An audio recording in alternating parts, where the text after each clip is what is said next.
What's going on YouTube? Welcome to Westies Angling. Today I'm going to be showing you how to tie up a couple of carp rigs for use in a solid PVA bag. Today's video is going to be the first episode in a series of videos on solid PVA bags. Today's video is going to be all about the rig mechanics, how to tie up the rig itself, how to attach it to your main line, what kind of leads to use, and also the theory behind solid PVA bags and why they work so well. Obviously I've got quite a few components here in front of me. I'm going to show you all of these in a little bit more detail. I'm going to talk you through the components that I use and my personal preference on hooks and leads as well. Obviously I've got a couple of rigs here that are already pre-tied up, ones I made earlier, and I'll show you a little bit behind the rig mechanics and why I've added a couple of components that just make them a little bit more effective. So solid PVA bags are something that I haven't used a lot on the channel, and I used to use them a lot in the past, but I kind of want to get back into using them. So I'm going to show you how I tie them up, what kind of things I put in them and things like that. So if you haven't already subscribed to the channel, make sure you hit that subscribe button, and that way you're not going to miss another video in this PVA bag series. For this episode, we're just going to be talking through the rigs themselves and the leads and all the stuff that actually goes into the PVA bag. The reason for me starting this series now is we're coming into autumn and the carp are going to be picking up the pace with the feeding, and they're going to like highly concentrated patches of bait.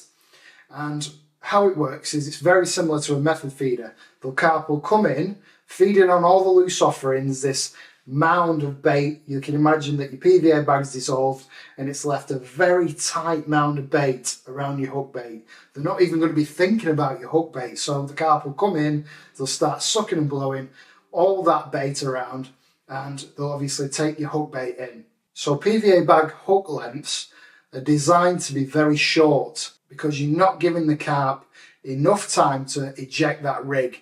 They're just going to lift it up, suck it up with all the bait, and bang, they're going to be nailed.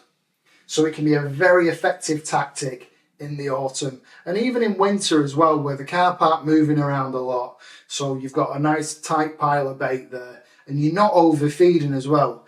Usually with PVA bags, you put stuff like 2mm pellets in, you put like stick mix, you can add ground bait, anything in this little PVA bags. And also it's very good to inject them with some kind of attractant as well, just to give them that little bit of extra boost.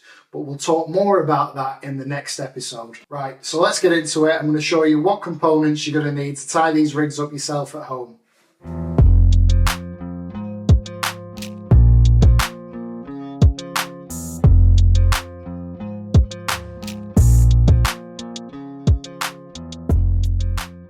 Okay folks, so components. Cup of coffee, obviously, essential when rig tying. I drink way too much coffee. So let's start off with leads. Now, these are very handy when you're using solid PVA bags. Basically, you can attach your main line to the leads in a couple of different ways. You can use these, which are actually stems. So these are Avid Carp bag system, and these are the short version. And you've got a little O swivel there at the bottom, which is actually connected. I hope you can see this on the camera, but it's actually connected to the stem, and that's solid. And you've got a little bit of a loop on the other side there, so you can tie that directly to your main line. That's one with a lead on. So these are Avid Carp leads, and I think they're called a flat pearl lead. So what happens is, when a carp bolts, the stem actually comes out of these rather than the swivel. So you can imagine that's running up and down your main line, and the carp isn't going to be towing a lead around if you get broke. So they're very safe for carp, and then what you do is when you tighten it back on, you just pull it back into the swivel. It's very important that when you're fishing with PVA bags that you use these ring swivels. So you've got a normal size 8 swivel there, and they have a little ring at the end, a little O-ring. And what happens is, let's put one of these pre-made carp rigs on. You literally just loop to loop them into this O-ring. So let's put that in. And I did say I was going to talk you through the theory behind it, and this is part of it. I'm just going to put my rig through that O-ring and then pass the hook back through and tighten that down. You can wet it down a touch if you want, but it doesn't really matter. Now what happens is you pull that back into the lead. Now all this is a normal lead and stem, and then you've got your main line there. Imagine that's your main line. So you gently pull the size 8 ring swivel back into the lead. Don't pull it in really tight because you want that to come out when the carp bolts away. You do not want this to be a death rig, okay? So you just push it in gently, just enough so that when the carp bolts off, it feels the weight of the lead, and then that comes out nice and easy. And that will come out every single time if you do it right. You just need to push it in lightly. Now, the reason that we've got this O swivel is when a carp's feeding, you can imagine that your hook's laid against the bottom like that. A carp picks up the hook. It doesn't feel any resistance when it lifts it until, can you see how that O swivel's giving this a lot more movement off the lake bed, and then bang, as soon as it gets to there, it's going to be nailed. You want your carp rig tied in such a way that the carp's going to be nailed every single time. And I'll show you a couple of ways of making the rigs a little bit more effective. But that's the theory behind how it works. Obviously you put all this into your PVA bag before you cast out, but like I said, that's coming on the next episode. Whereas this one, same thing, but you just tie your main line directly to this, and it's your lead that moves up and down the main line rather than the lead and stem. Same sort of theory. And you can use different types of leads for this. You don't have to use the Avid Carp ones. All inline leads should work. And there's one with the Avid Carp stems. They don't all fit, it's just a little bit of trial and error. So I would take maybe one of your Avid Carp stems into the tackle shop, remove the insert, and just see if your Avid Carp stem fits it. But I would say 7 out of 10 inline leads are all built the same. So you can make these rigs as simple or as complicated as you like. My favourite rig to use in the solid PVA bags is a simple blow back rig. Now that means you can use either a bait screw or you can use one of these tiny micro ring swivels as well.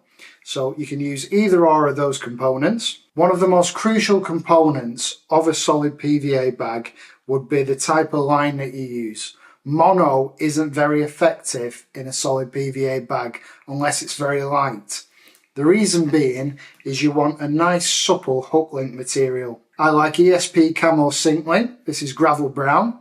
It's nice and camouflage against most lake beds, and that's £15, but it's a very ultra low diameter and it is so supple. You want it supple because you want it to sit against the contours of the lake bed. You also want it supple enough to go into the PVA bag. You want it to sit against the side of the PVA bag and not have any kind of resistance or to get tangled. If you wanted to fish something a little bit heavier, I use this as well. This is called a Supernatural, £25. And you get 20 meters of that. It is expensive, but it is very good. It's weighted with tungsten as well, but it's also extremely supple. This is specially made stuff for in a PVA bag. That's why it's advertised on the back. So if we go back to our rig, you can see that I'm using a curved shank hook. My favorite hooks to use in a solid PVA bag are either these size 8 Kamakura. Obviously, you can adjust the size of the hook depending on the type of fish that you're targeting. I'm just going to be using these on normal coarse water, so I've got size 8 Kamakura and size 8 medium curved shank hook, both barbless. So these are my two favourite hooks. The Kamakura tips do tend to bend out, so be careful with them. They're like a one fish only hook most of the time. So they are very brittle, but they are ultra sharp. These are a really good hook. These have been a favourite of mine for a long time. I use them in my Ronnie rigs and Turbo German rigs. You'll have seen me using them on the channel before. But yeah, size 8, medium curb, barbless. Very sharp, very strong hook. You can see that over the eye of the hook, I've put a tiny bit of rig tubing. Now, I'll show you the difference between using rig tubing and not using rig tubing, but it's a component that helps the hook spin round in the carp's mouth and catch hold almost every time. Very, very, very important component in my opinion. The blowback rig's really easy to tie, and I will show you how to do that. And I'll show you how to tie a rig without the blowback as well, in case you don't want to do that.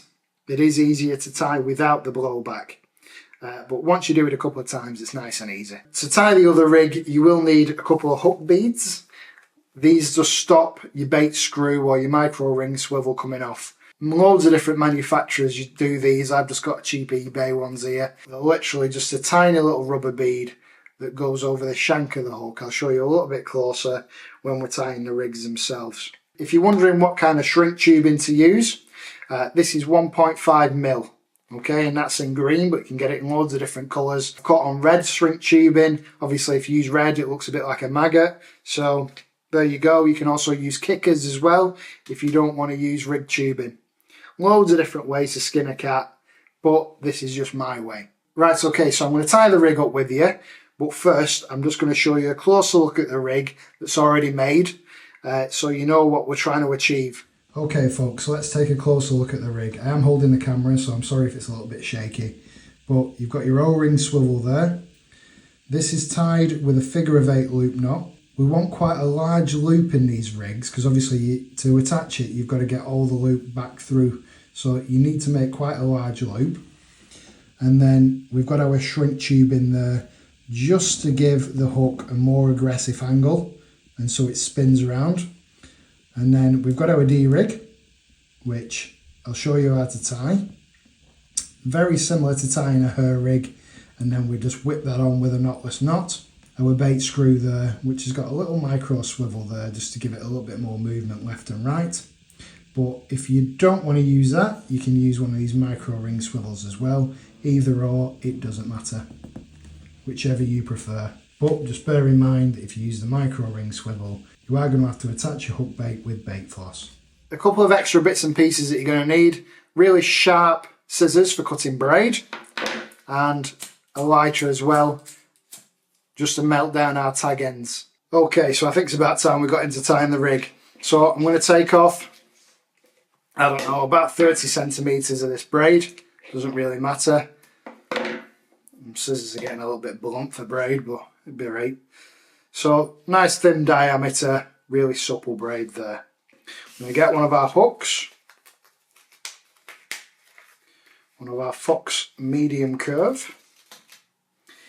This is probably the most tricky thing about the rig, to be quite honest with you, this next part. But we want to thread this through twice. Now you can either make a loop and try and get it through the eye, but that's a little bit tricky. So what I find is best to do is thread one end through, thread the other end through, because we want a loop next to our hook. Now with braid it can help if you wet one of the tag ends. So one of the sides you want to pull, leaving a loop in the eye of the hook like that. Okay, I just want to pull that right down, not all the way. You can leave a bit of a tag end here, it's going to help you trim it later.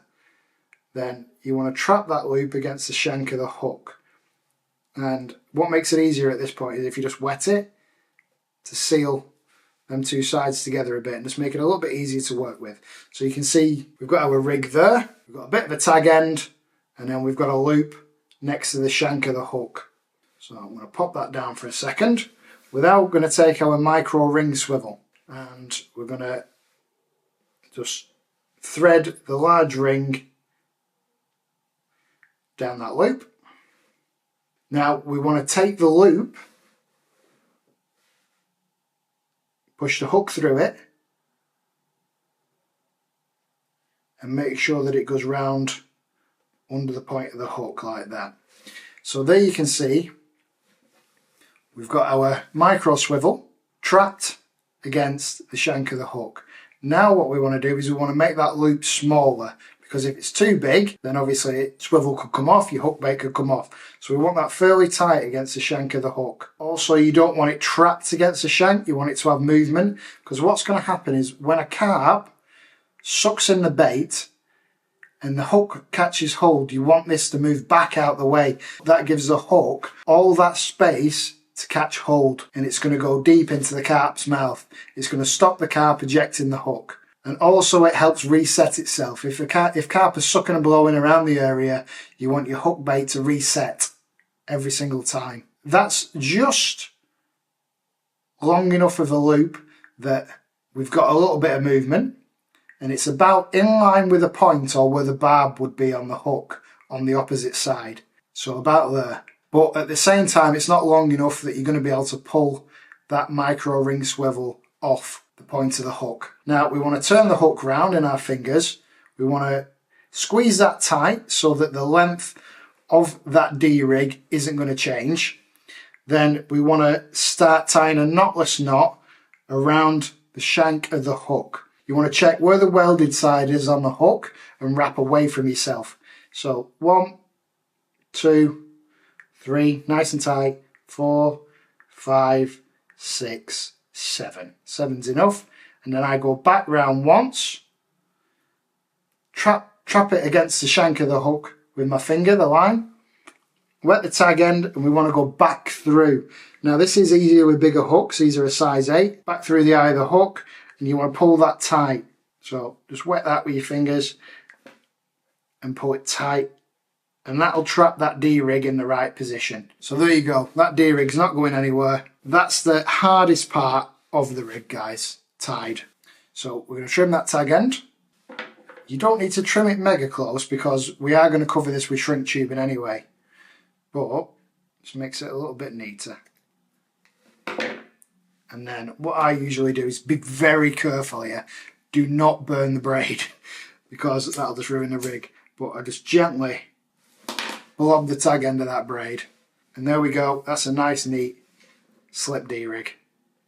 We call it a slip D-rig because obviously that can slip out the way when a carp takes a hook bait and bang, they're nailed. Okay, so next component. Let's trim a piece of shrink tubing and feed that down our line. And then I'm just going to push that over the eye of the hook there, covering all of the wraps of the knotless knot. And I'm going to leave that and we'll shrink that down with the kettle after we finish the rig. So the next thing we need to talk about is how long these rigs should be. Ideally, you want them a similar sort of length to a method feeder rig, which would be about 4 inches. Now you can play about with the length depending on how silty it is, but for use in a solid PVA bag, usually we say about 4 inches. So if we measure that from the bend of the hook, 4 inch, which is about there, which you can imagine is about perfect to go in a PVA bag. And then you want to wet your braid. It makes it much easier to tie a figure of 8 loop knot. We want to leave a really good loop on this. It acts as a little bit of a boom section, and also it makes it easier to attach your hook length to the swivel. This is why it's easier to wet it, because it bends into a loop a little bit easier. And then turn it round. There you go. Now what I find makes this a lot easier is if you get yourself a baiting needle, go back underneath the loop, through the other end of the loop, and just gently pull that through. Try not to break the braid. And there we go. You know when you've tied a figure of 8 loop knot right because it makes an 8 shape. Can you see that? And then wet the knot, pull it down. And if you have one, you have one. If you don't, you don't. I usually get a rig pulling tool. It's not essential. You can just use anything and then just ease that down. Give it a right good pull. Pull the hook into your finger like I've just done. And do that. So that's nice and tight. And then you trim your tag end off. It doesn't need to be mega close. I don't think it matters too much. Probably leave, I don't know, about 1/2 centimetre. And that's the main part of the rig tied, guys. Right, let's get our kettle boiled and we'll steam that down. Right, kettle's on. I'm going to get my rig puller and go through the loop. And then I'm just going to grip the shank of the hook, being careful not to damage the hook point. And I want to bend this at quite an aggressive angle. So probably something like that. and then we'll steam it down at that angle. So I'll be back in 20 minutes when this kettle boils, because it is the world's slowest kettle. Okay, so we're coming up to the boil there, and you want it to be really steaming out the top. And you hold it fairly close to the lip of the kettle, and you'll see the tubing start to shrink around. You want it really tight so it holds it in position well. There we go. That, in theory, should catch every single time. Now we shrunk it in that aggressive angle. So let's try it. First time, it's caught. I've just got a flat palm here as well. Boom. You see that? Nails me every time. As soon as there's any kind of tension on it, and obviously the tension would normally come from the lead, not from my fingers, but that has turned every time into the palm of my hand, which is what you want. So that's that rig finished. That's good to go. You would just attach that on, like I showed you before, by going through the big eye of the swivel and then feeding the hook back through. Now this obviously means that you can quick change these as well. You do need a baiting tool to kind of get the loop undone, but there you go. So that just passes through like that. I'm not going to cinch it down because I think you get the idea, but you pass it through and then you pull it tight. I won't ruin that rig. That's good to go for a session. Right, let me show you another rig where you don't have to tie the slip D rig. Let's tie ourselves PVA bag rig, but without the slip D. So I'm going to go through this at pace with you. Use the same line. I'm not going to need as much hook length material on this one.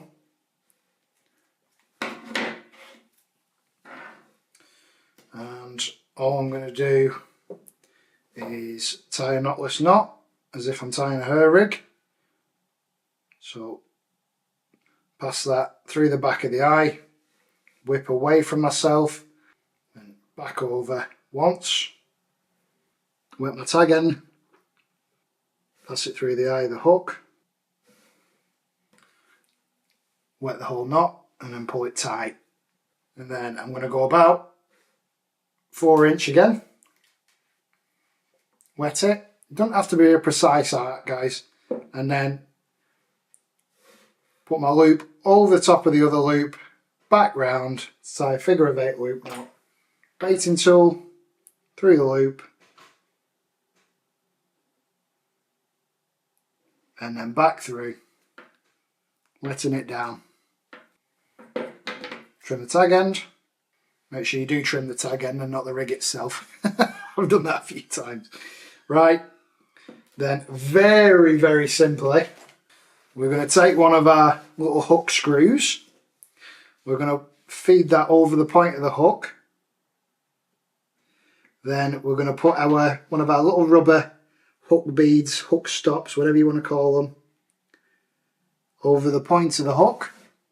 You see that? And then just ease it down with your thumbnail. And you want that to sit just in line with where the barb should be on the hook. And we're going to cut a section of shrink tubing off and do the same as before and just shrink that down around the shank of the hook where the wraps are. Now, let me show you something. So, obviously you saw how well it caught hold before with the shrink tubing on. Let's try it without the shrink tubing. Not caught. Just about caught. Can you see how it's not spinning? Not caught. Caught. Caught. Not caught. So it is a very, very essential component in my opinion. And obviously if you're into your carp fishing, you'll know that. It's very rare that I make hooks without shrink tubing or some kind of kicker. So I'm just going to feed that over our little tag end as well, and then shrink that down with the kettle as I did before. But there you go. Simple as that, guys. Okay folks, so there you have it. As easy as that. How to tie up your own rigs for use in a solid PVA bag. I hope this video has been helpful and informative. If you have enjoyed the video, make sure you hit the like button, and if you're not already subscribed to the channel, now's your chance to do so. hit that subscribe button and also click the bell notification, and you won't miss another episode in this PVA bag series. In the next video in this series, I'm going to show you how to load up a solid PVA bag. We're going to put our rig in that we've made, and I'm going to show you how to seal it off and make sure you've got a perfect solid PVA bag presentation ready to cast out in the session after that. Also, if you want to support the channel, make sure you head over to www.westisangling.co.uk and grab yourself some Westies Angling merch. And if you don't want to buy anything, don't worry. These videos are free to watch, they're free for everybody, and I just hope that they help people. Probably not your standard short little rig making tutorials. I know I go on with myself, but at least you know the theory behind it and the reasons behind why we use the little components that we use making these rigs. Obviously, they're more aimed at beginners, but hopefully people that are a little bit further down the line and a little bit more advanced will still pick up a couple of things from these. But once again, thanks very much for watching, and I'll see you in the next Westies Angling.